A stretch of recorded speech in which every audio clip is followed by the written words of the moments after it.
날씨가 많이 추운데도 불구하고 기쁘게 예배를 또 말씀을 들으러 오신 여러분 진심으로 환영하고요. 옆 사람에게 따뜻하게 인사 좀 해주세요. 환영한다고요.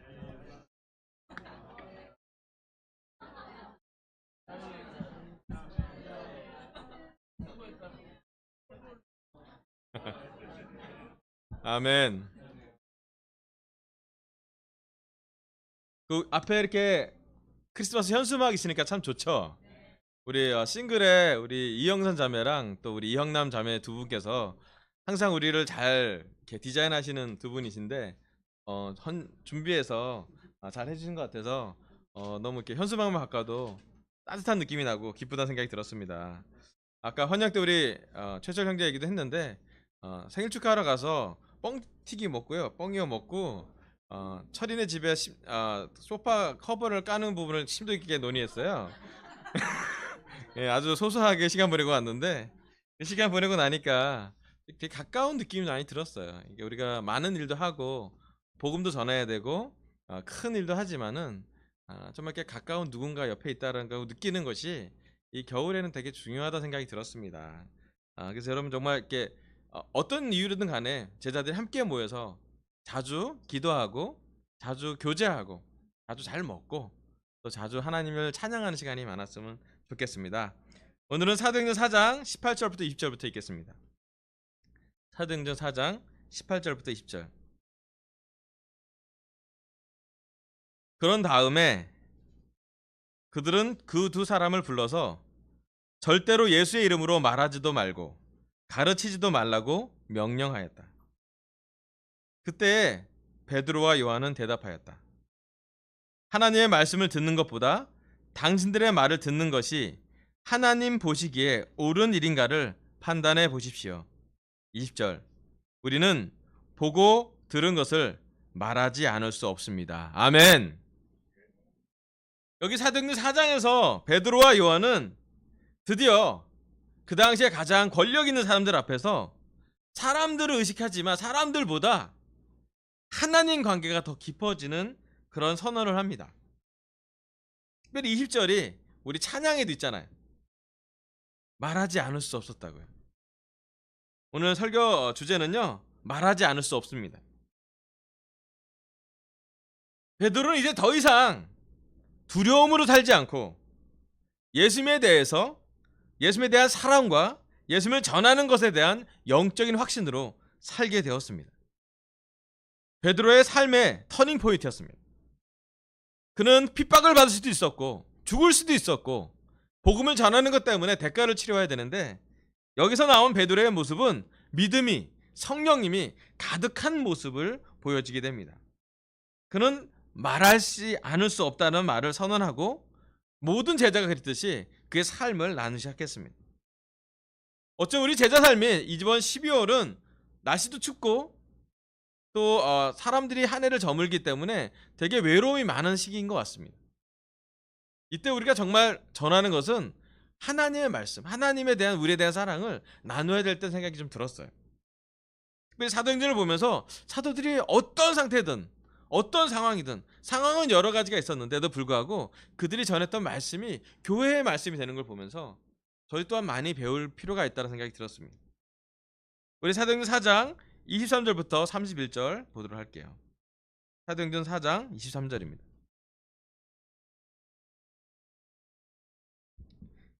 베드로와 요한은 풀려나는 길로 동료들에게로 가서 대제사장들과 장로들이 한 말을 낱낱이 일렀다. 동료들은 이 말을 듣고서 다 같이 하나님께 부르짖어 아뢰었다. 하늘과 땅과 바다와 그 안에 있는 모든 것을 지으신 주님께서는 주님의 종인 우리의 조상 다윗의 입을 빌어서 성령으로 이렇게 말씀하셨습니다.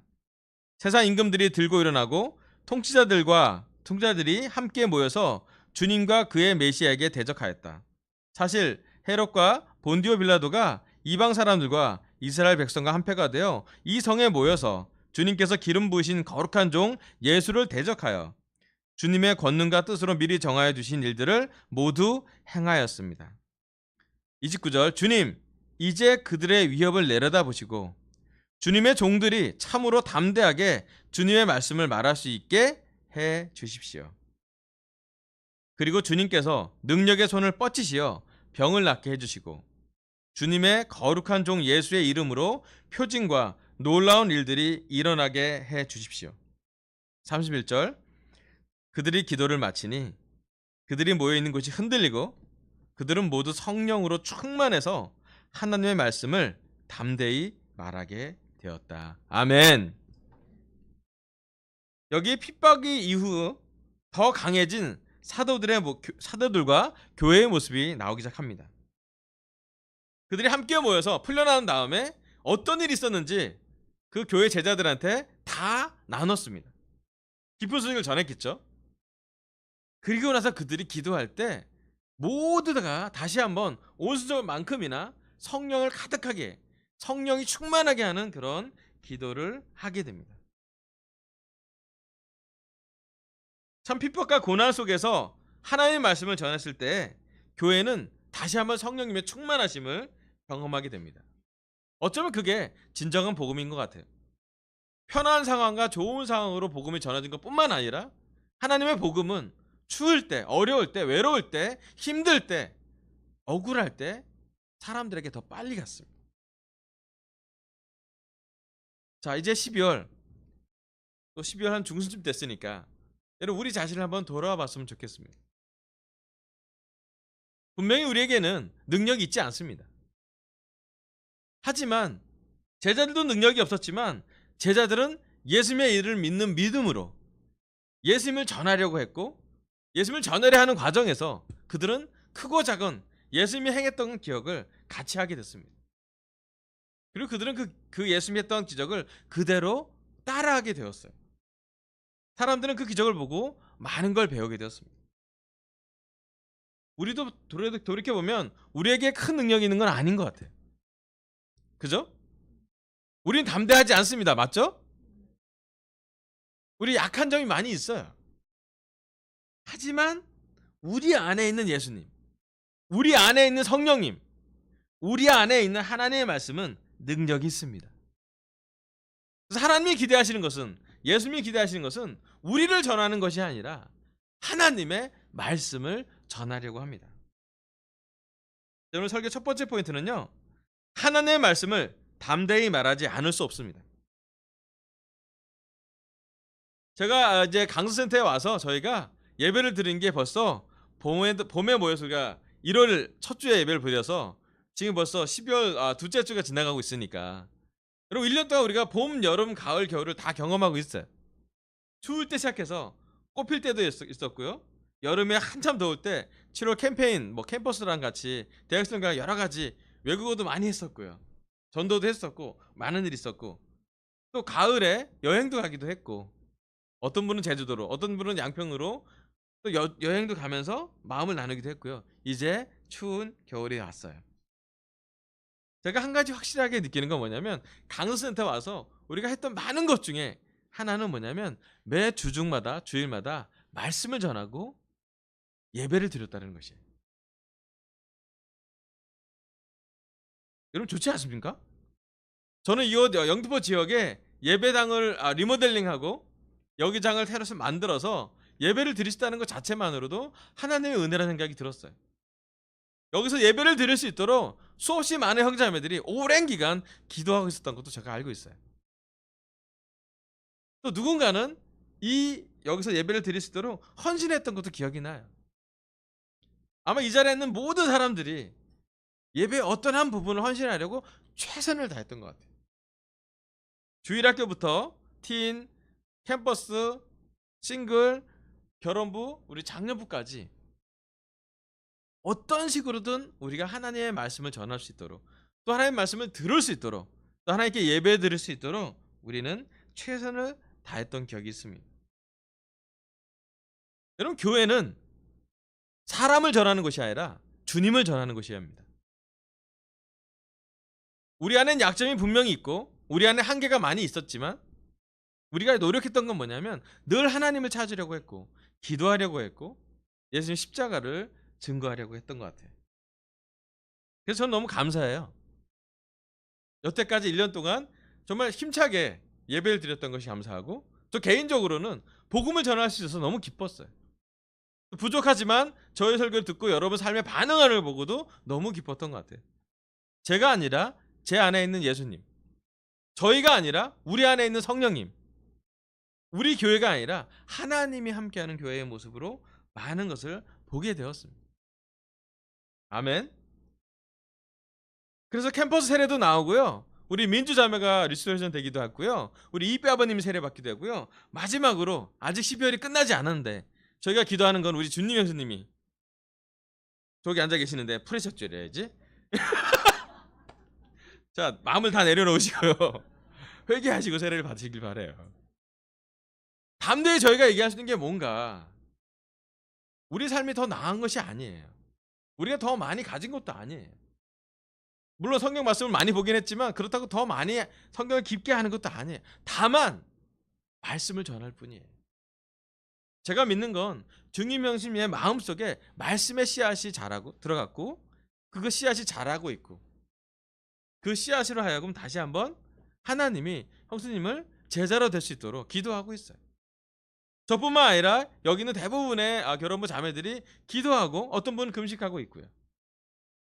또 아직 12월이 끝나기 전에 하나님께 최고의 성탄 선물 여러 가지 드릴 수 있지만 우리가 드릴 수 있는 최고의 선물은 뭐냐면 한 명이 구원받는 것. 또 우리 중에 약한 사람을 돌보는 어떠한 그런 발길. 우리 중에 외로운 사람에게 연락할 수 있는 그런 시간들. 따뜻함을 전할 수 있는 복음의 시간들이 너무 중요한 것 같아요. 여러분 하나님의 말씀이 담대히 전해질 수 있도록 우리가 동참했으면 좋겠어요. 물론 여기 사도행전에 나온 것처럼 아주 거창하게 인도자들로서 기적을 해야 하는 것도 좋지만 우리 삶으로 좀 돌이켜 봤을 때 우리 스스로에게 복음을 전해주길 바라요. 제가 여러분한테 물어보고 싶어요. 여러분 혹시 여러분의 콰이트함은 요즘 어떻습니까? 성탄절이 다가오긴 했는데 정말로 복음이 말씀이 하나님의 말씀이 음성이 여러분 마음에 들려지고 있나요? 예수를 만나보려고 결정하고 달려갔던 그 목자들처럼 동방박사처럼 비용을 치르고 예수를 만나려고 우리가 노력하고 있나요? 또 여러분이 들었던 말씀에 대해서 우리는 얼마큼 나누고 계십니까? 제가 요즘 캠퍼스를 섬기면서 가장 요즘 좋다고 느껴지는 게 뭐냐면 이번 여름에는 전도를 많이 했잖아요. 서역 공부하고 막 연대 가서 매일 말씀 보고 기도하고 전도하고 뭐 그랬잖아요. 근데 이번에 12월에 우리가 좀 하고 있는 게 뭐냐면 캠퍼스 그 큐티 카톡 그 방에 큐티를 나누는 거예요. 되게 좋은 거 뭐냐면 꾸준하게 나누는 사람들이 생기기 시작했어요. 일회성 아니고 지속적으로 나누는 형제자매들이 생긴 것 같아요. 저 너무 좋아요 그게. 왜냐하면 말씀을 서로 나눌 때, 더 정확히 얘기하면 말씀을 심었을 때, 여기 특별히 2열 사람들이 잘 나누는데 너무 좋은 것 같아요. 왜냐하면 우리가 복음을 전하기에 앞서서 우리 스스로에게 전해요. 우리가 복음, 우리가 기쁜 소식, 우리가 기쁜 상태로 가야 돼요. 아멘. 물론 상황이 우리를 기쁘게 하지는 않는 것 같아요. 캠퍼스 지금 기말고사 시간이에요. 날씨도 추운데 기말고사 쳐야 돼요.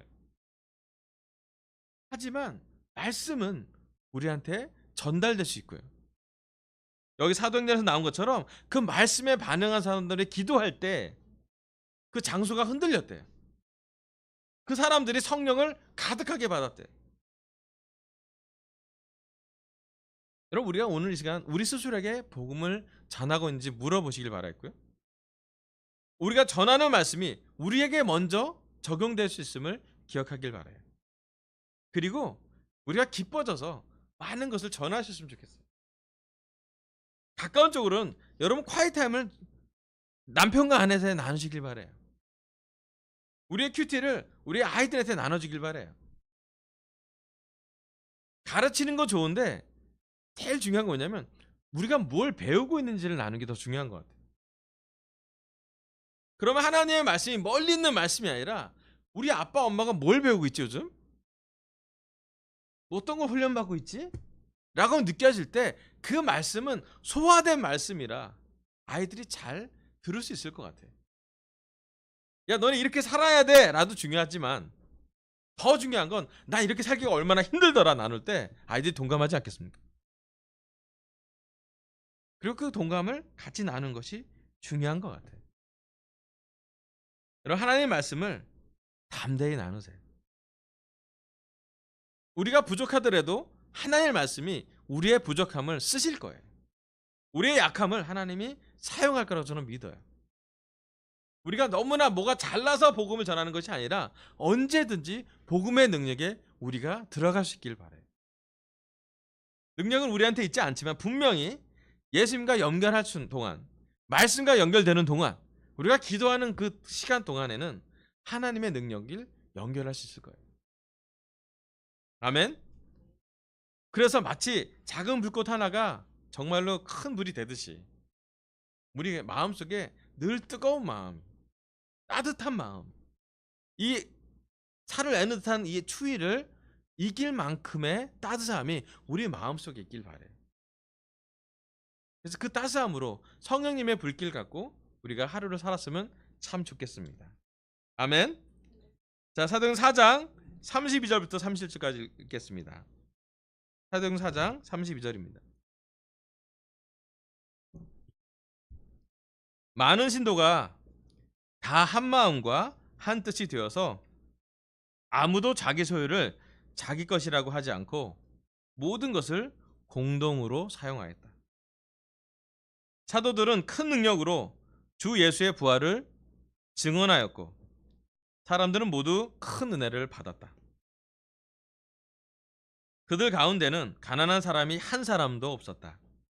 땅이나 집을 가진 사람들은 그것을 팔아서 그 판돈을 가져다가 사도들의 발 앞에 놓았고 사도들은 각 사람의 필요에 따라 나누어 주었다.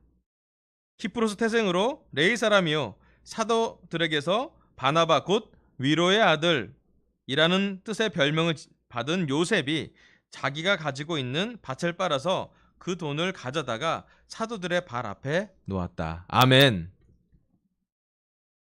이제 핍박을 받고 교회가 그 핍박을 이겨낸 다음에 복음을 전했던 사도들이 함께 기도하고 모두 다가 성령님이 가득한 다음엔 어떤 일이 벌어지냐면 좋은 순환이 생겨요. 선순환이. 먼저 복음이 담대하게 전해지고요. 복음에 반응한 사람들이 회개하고요. 구원이 많아져요. 그 다음에 어떤 일이 벌어지냐면 그 구원된 사람들이 여기 나온 구절처럼 한 마음 한 뜻이 되어서 아무것도 자기 소유를 자기 거라고 하지 않아요. 저는 설교 두 번째 포인트는요, 내 것이라 말하지 않습니다.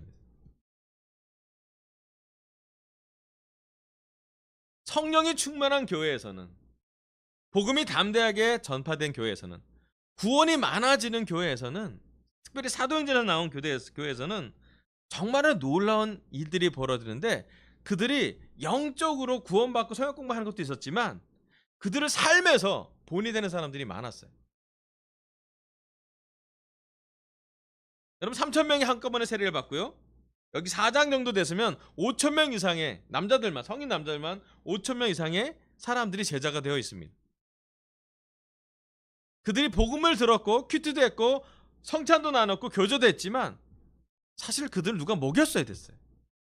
그렇지 않나요? 여러분 5,000명의 남자를 먹이려면 얼마나 많이 먹여야 됩니까? 우리 주일에 50명 먹일 때도 자매들이 막 준비하잖아요. 그죠? 아멘. 자매들이 여행 간 동안 우리가 막 먹여봤어요. 라면을 잘 먹더라고 주로. 자매 없으면 그런 거로 퀄리티가 뚝 떨어져 있던. 그런데 누군가는 5,000명을 먹여줘야 되지 않았겠습니까? 그렇지 않아요? 예수님 시대에서도 예수님이 복음을 전고 말씀을 전하면 예수님과 함께 따라다녔던 마리아나 마르다 이런 많은 사람들이 예수님의 어머니를 포함해서 뭐 했냐면 옆에서 밥 짓고 있었어요. 그렇지 않아요? 여기 교회가 어떻게 하고 있냐면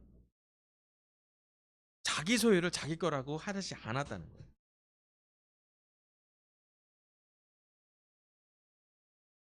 그들은 성령이 충만했을 때 우리가 변화되는 걸 그들도 경험하게 됩니다. 되게 놀란 건 뭐냐면 여러분 믿음이 커지면 어떤 일이 벌어지냐면요, 하나님이 다 우리한테 뭔가 주실 것 같다는 생각이 들어요. 그렇지 않아요? 내가 뭐가 많아서 줄 때도 있지만 더 큰 건 뭐냐면 하나님이 나한테 주실 걸 믿고 주는 것도 많아요. 그렇지 않아요?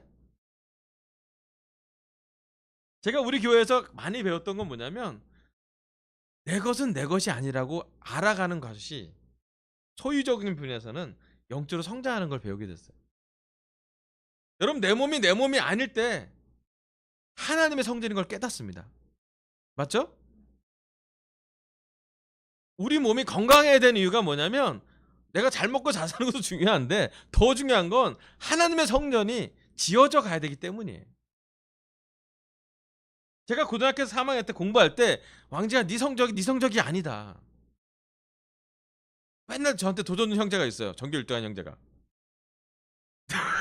저한테 발라서 너의 점수를 보면 하나님이 모욕당하고 계신다. 특별히 너의 영어 점수를 보면 더 큰 모욕을 받으신다. 공부 좀 하라고. 네 성적이 아니라고. 아, 그때 그게 되게 듣기 싫었어요. 넌 원래 어느 사전을 외우니까. 난 안 외워지니까. 뭔가를 했어야 됐어요. 또 신기했어요. 선교사로 왔던 그 집에 가면 정말 고등학교 3학년 12명이 갔으면 어떤 일이 벌어질까요? 여러분의 특별히 집에 남자애들 12명이 굶주린 상태로 들어간다고 생각해 보세요. 여러분, 냉장고가 깨끗해져요.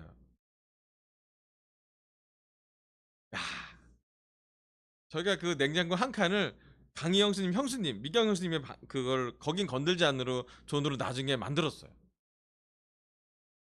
왕자, 이것만 먹지 마라. 다 먹어도 되는데 이것만 먹지 마라. 제가 생각해 봤어요. 제가 봤던 교회 모습 그런 모습이었어요. 언제든지 핍박을 받은 사람이 누군가의 집에서 잘 수 있는 곳이에요. 그 집이 여유가 있어서인 게 아니라, 돈이 많아서가 아니라, 옷이 남아서가 아니라, 핍박받은 사람이 누구든지 어디로 가면, 제자 집에 가면 재워졌어요. 많았어요, 그런 일이 또. 그럼 제가 봤던 교회의 모습은 그런 모습이었어요. 내 것이라고 하지 않는 교회. 여기 바나바라는 별명을 지어준, 원래 이름이 요셉인데 위로의 아들이 더 듣기 좋잖아요, 그죠? 격려하는 아이들. 바나바, 이 사람도 자기 밭을 팔았대요. 그리고 사도들한테 갖다 줬대. 특별한 걸 써요. 아멘. 사실 바나바가 이번에 밭만 파는 게 중요한 게 아니라 이후로 어떤 일을 하는지가 더 중요해집니다. 바나바가 무슨 일을 해요?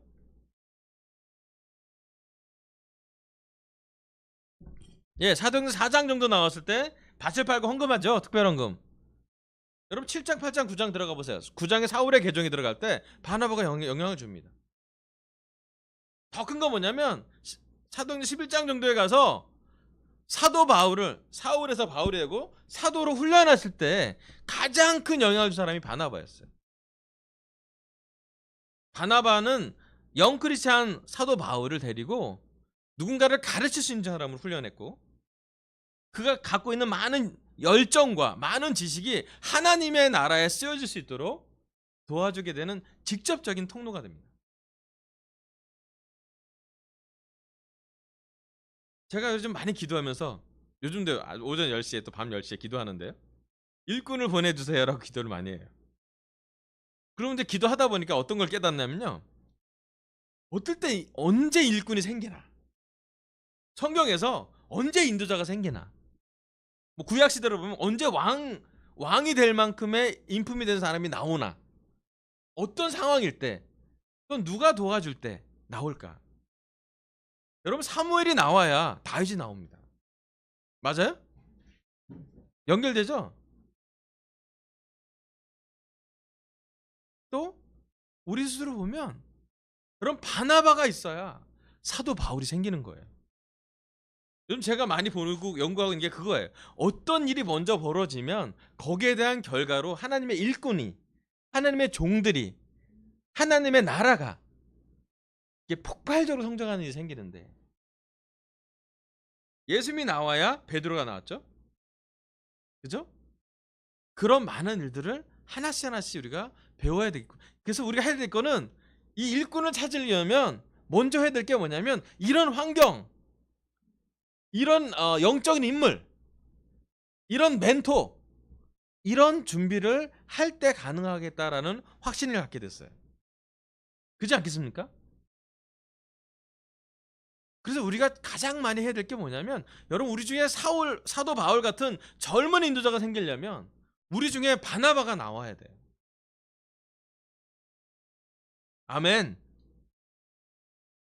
여러분, 오늘 우리가 바나바의 모습을 갖고 있나요?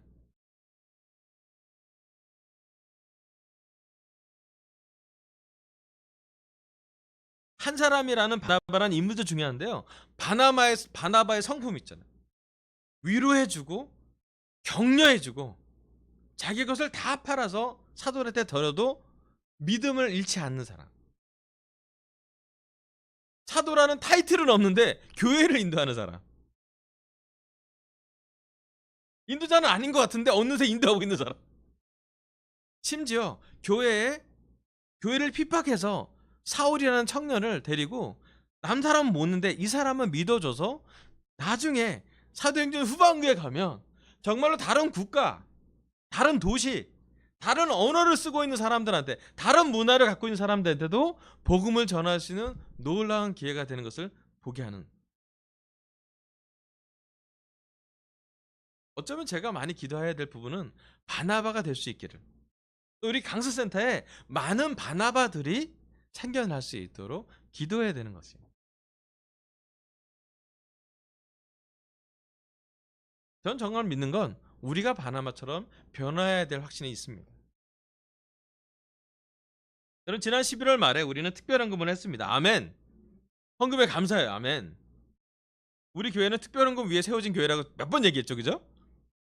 누군가의 특별 헌신을 위해 세워진 교회예요. 단순히 헌금만 아니라 헌신도 해야 돼요. 저희는.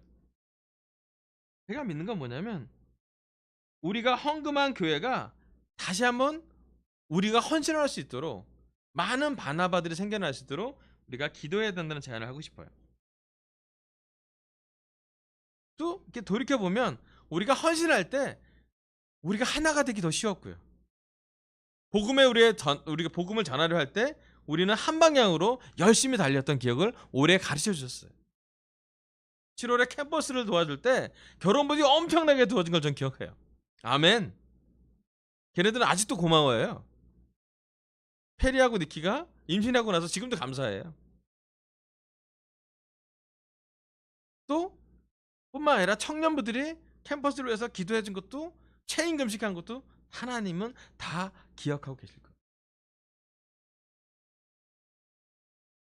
그리고 저는 기도합니다. 이번 가을과 겨울에, 또 내년에 우리 캠퍼스가 다시 한번 많은 사도 바울 같은 그런 사람들로 성장하기를,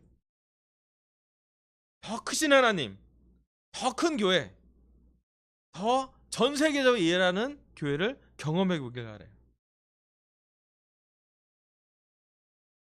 그래서 너무 기도하는 건, 우리 강서센터가 부족하지만 마치 바나바처럼 하나님께 우리 소유를 주장하지 않고 하나님의 것이라고 계속 성장하면서 말하셨으면 좋겠어요.